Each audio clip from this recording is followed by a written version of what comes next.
የአሜሪካ የፖለቲካ ሊቃን ጋዜጠኞችና ታዋቂ ግለሰቦች በደመቀ ሁኔታ በሚታደሙበት ዓመታዊው የዋይት ሀውስ የጋዜጠኞች ማህበር የራት ግብዣ ላይ ከትላንት በስቲያ ቅዳሜ ምሽት ያልታሰበ ድንገተኛ ጥቃት መፈጸሙ ይታወቃል። የአገሪቱ ፍትህ ሚኒስቴርና ባለስልጣናት ጥቃቱ የተሰነዘረው ፕሬዝዳንት ዶናልድ ትራምፕና በከፍተኛ የመንግስት የስራ ኃላፊዎችን ኢላማ በማድረግ መሆኑን አስታውቀዋል። የአሜሪካ ጊዜያዊ የፍትህ ሚኒስትር ቶድ ብላንች እንደገለጹት ተጠርጣሪው ከሎስ አንጀለስ ተነስቶ በቺካጎ በኩል በባቡር ዋሽንግተን መድረሱንና ዓላማውም የፕሬዝዳንቱን አስተዳደር አባላት ኢላማ ማድረግ እንደነበር ጠቁመዋል። በዋሽንግተን ዲሲ የጸደይ ምሽት አየሩ በፖቶማክ ወንዝ ላይ በሚነፍስ ቀዝቃዛ ነፋስ የተሸለመ የከተማዋ ታሪካዊ ህንፃዎች በደመቁ መብራቶች ስር ረጋ ያሉ ይመስሉ ነበር። በከተማዋ እምብርት በታሪክ አሻራዎቹና በታላላቅ የዲፕሎማሲ መድረኮች በሚታወቀው በዋሽንግተን ሂልተን ሆቴል ውስጥ የዓለምን ፖለቲካዊና የመገናኛ ብዙሃን አቅጣጫ የሚወስኑ ልሂቃን ተሰብስበዋል። ያ ምሽት ተራ ምሽት አልነበረም። ይልቁንም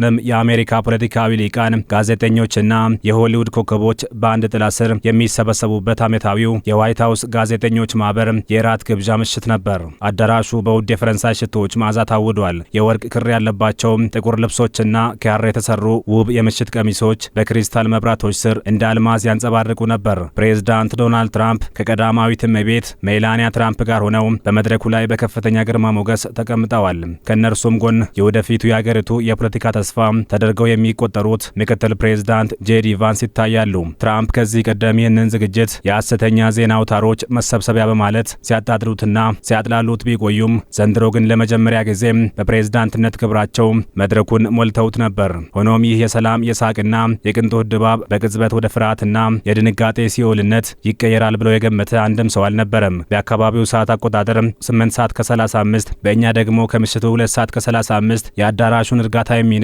የህንፃውን ግድግዳዎች የሚያናውጥ ከፍተኛ የተኩስ ድምፅ ተሰማ። ያ ድምፅ ተራ የርችት ድምፅ አልነበረም። ይልቁንም የአሜሪካን ፖለቲካዊ መረጋጋት ዳግም ለመፈተን የተተኮሰ የጥላቻና የሞት መልእክተኛ እንጂ። በመድረኩ ላይ በንግግርና በፈገግታ ተደምጠው የነበሩት ፕሬዝዳንት ትራምፕ የፊታቸው ገጽታ ከቀይ ወደ ነጭነት ተለወጠ። በመላው አዳራሽ ውስጥ የነበሩት ታዳሚዎች ለሰከንዶች ያህል በድንጋጤ ተዋጡ።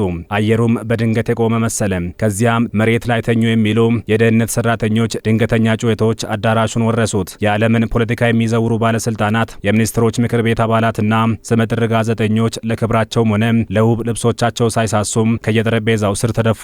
ውድ ወይኖችም መሬት ላይ ፈሰሱ። የብርጭቆዎች ስባሪ ከአዳራሹ ብልጭልጭ መብራቶች ጋር ተደባልቆ ወደ ደም ቀለምነት ተቀየረ። የፕሬዝዳንቱ የቅርብ ጥበቃዎች በተለማመዱት መብረቃዊ ፍጥነት ፕሬዝዳንቱንና ቀዳማዊት እመቤቷን ከበው ከመድረኩ ሲያስወጧቸው ትዕይንቱ የሆሊውድ የፊልም ድርጊት ይመስል ነበር።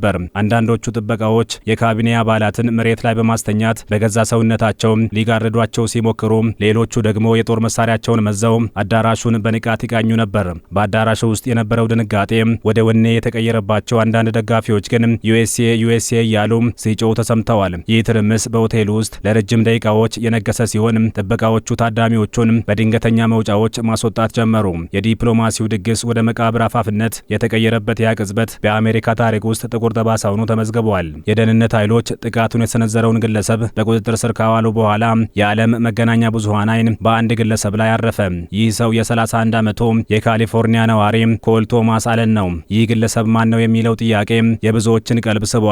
እንደ መጀመሪያዎቹ መረጃዎች ከሆነ አለን በሎስ አንጀለስ አቅራቢያ በሚገኝ ትምህርት ቤት ውስጥ መምህር የነበረ የተከበረ ማህበራዊ ህይወት ያለው ሰው መስሎ ይታይ ነበር። ሆኖም ይህ ትሁት መምህር በሆቴሉ ውስጥ በእንግዳነት ተመዝግቦ ለቀናት እንደቆየና ይህን ያህል የጦር መሳሪያ፣ ሽጉጥና በርካታ ቢላዎችን ይዞ እንዴት የደህንነት ፍተሻውን አልፎ ፕሬዝዳንት ወዳሉበት አዳራሽ በዚያ መጠን መቅረብ ቻለ የሚለው አሁንም የዘመኑ ትልቁ የደህንነት እንቆቅልሽ ሆኗል።